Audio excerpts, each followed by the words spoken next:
कुरान के अनुसार मूसा का जन्म एक इजरायली परिवार में हुआ था। बचपन में उसे एक टोकरी में डाल दिया जाता है जो नील नदी की ओर बहती है, और अंततः मूसा को फिरौन की पत्नी, कुरान में नाम नहीं लेकिन इस्लामी परंपरा में आसिया कहा जाता है, द्वारा खोजा जाता है, जो मूसा को अपने दत्तक पुत्र के रूप में लेती है। वयस्कता तक पहुंचने के बाद फिरौन को धमकी देने के लिए फिर से मिस्र जाने से पहले मूसा मिद्यान में रहता है। कहा जाता है कि अपने भविष्यवक्ता के दौरान मूसा ने कई चमत्कार किए थे, और यह भी बताया गया है कि उन्होंने व्यक्तिगत रूप से ईश्वर से बात की थी, जिन्होंने मूसा को ईश्वर के वक्ता, कलीम अल्लाह की उपाधि प्रदान की थी। पैगंबर का सबसे लोकप्रिय चमत्कार ईश्वर द्वारा प्रदान की गई एक चमत्कारी छड़ी के साथ लाल समुद्र को विभाजित करना है। कुरान के अलावा हदीस साहित्य में भी मूसा का वर्णन और प्रशंसा की गई है। फिरौन की मृत्यु के बाद मूसा और उसके अनुयायी यरूशलेम की ओर यात्रा करते हैं, जहां अंततः पैगंबर की मृत्यु हो जाती है। इस्लामी परंपरा में माना जाता है कि उन्हें नबी मूसा के यहाँ दफनाया गया था और अंततः स्वर्ग की ओर उठाया गया। बाद में रात की यात्रा इज़राइल मिराज के दौरान यरूशलेम से स्वर्गारोहण के बाद 7 स्वर्गों में मुहम्मद से उनकी मुलाकात होने की सूचना है।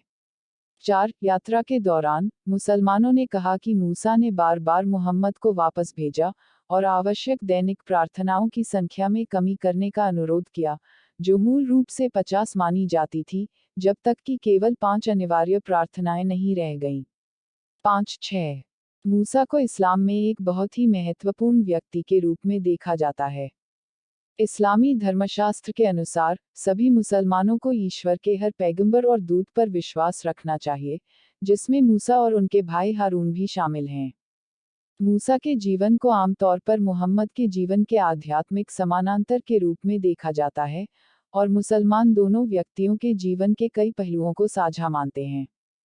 एक इस्लामी साहित्य भी उनके लोगों और उनके जीवनकाल में घटित घटनाओं के बीच एक समानांतर संबंध का वर्णन करता है।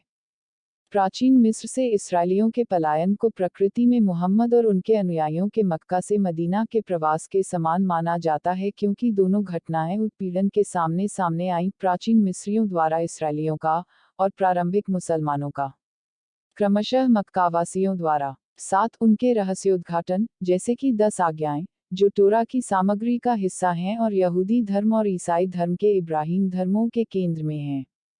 8-9 नतीजतन यहूदियों और ईसाइयों को मुसलमानों के लिए पुस्तक के लोग के रूप में नामित किया गया है, और जहां भी इस्लामी कानून लागू होता है, उन्हें इस विशेष स्थिति के साथ मान्यता दी जानी चाहिए।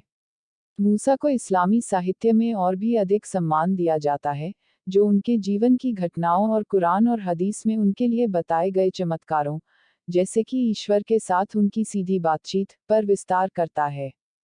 आमतौर पर बाइबल के विद्वानों द्वारा मूसा को एक महान व्यक्ति के रूप में देखा जाता है, जिनमें से कुछ यह संभव मानते हैं कि मूसा या मूसा जैसी कोई आकृति 13वीं शताब्दी ईसा पूर्व में मौजूद थी।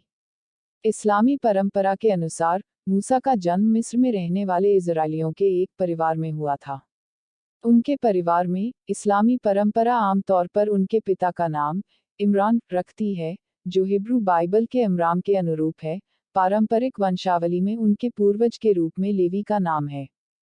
15 इस्लाम कहता है कि मूसा का जन्म ऐसे समय में हुआ था जब शासक राजा ने पैगंबर यूसुफ जोसेफ के समय के बाद इस्राएलियों को गुलाम बना लिया था। इस्लामी साहित्य में कहा गया है कि मूसा के जन्म के समय फिरौन को एक सपना आया, जिसमें उसने यरूशलेम शहर से आग आती देखी, जो इस्राएलियों की भूमि को छोड़कर उसके राज्य में सब कुछ जला देती है। एक अन्य संस्करण कहता है कि फिरौन ने सपना देखा था, एक छोटा लड़का जो फिरौन के मुकुट को पकड़ता है और उसे नष्ट कर देता है। 16 हालांकि सपने वास्तव में आए थे या नहीं, इसका कोई प्रामाणिक इस्लामी संदर्भ नहीं है। जब फिरौन को सूचित किया गया कि उनमें से एक नर बच्चा बड़ा होकर उसे उखाड़ फेंकेगा, तो उसने भविष्यवाणी को घटित होने से रोकने के लिए सभी नवजात इजरायली नरों को मारने का आदेश दिया।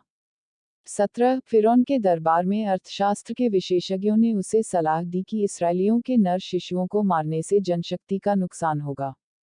18 इसलिए उनका सुझाव है कि एक वर्ष में नर शिशुओं को मार दिया जाना चाहिए, लेकिन अगले वर्ष को छोड़ दिया जाना चाहिए।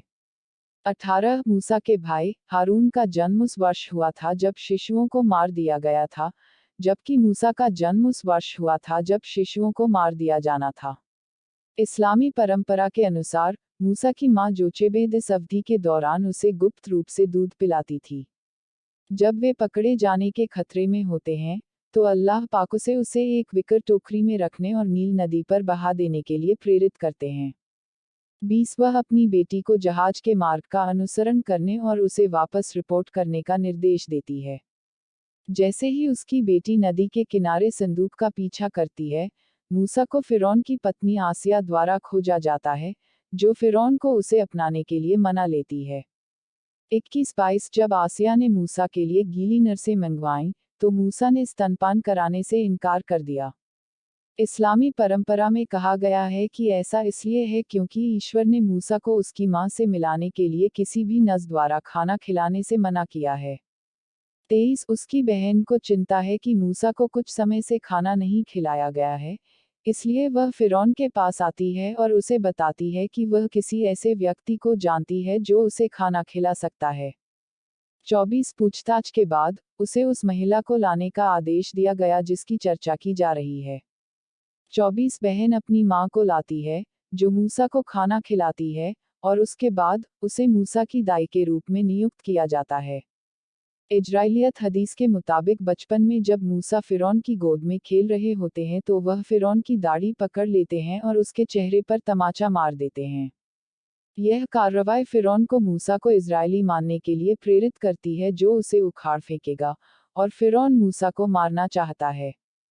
फिरौन की पत्नी ने उसे समझाया कि वह उसे न मारे क्योंकि वह एक शिशु है। इसके बजाय उसने मूसा का परीक्षण करने का निर्णय लिया।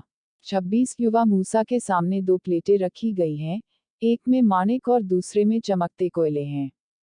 26 मूसा माणिकों के लिए हाथ बढ़ाता है, लेकिन स्वर्गदूत जिब्राइल उसका हाथ अंगारों की ओर ले जाता है। मूसा एक चमकता हुआ कोयला पकड़ता है और उसे अपने मुंह में डालता है,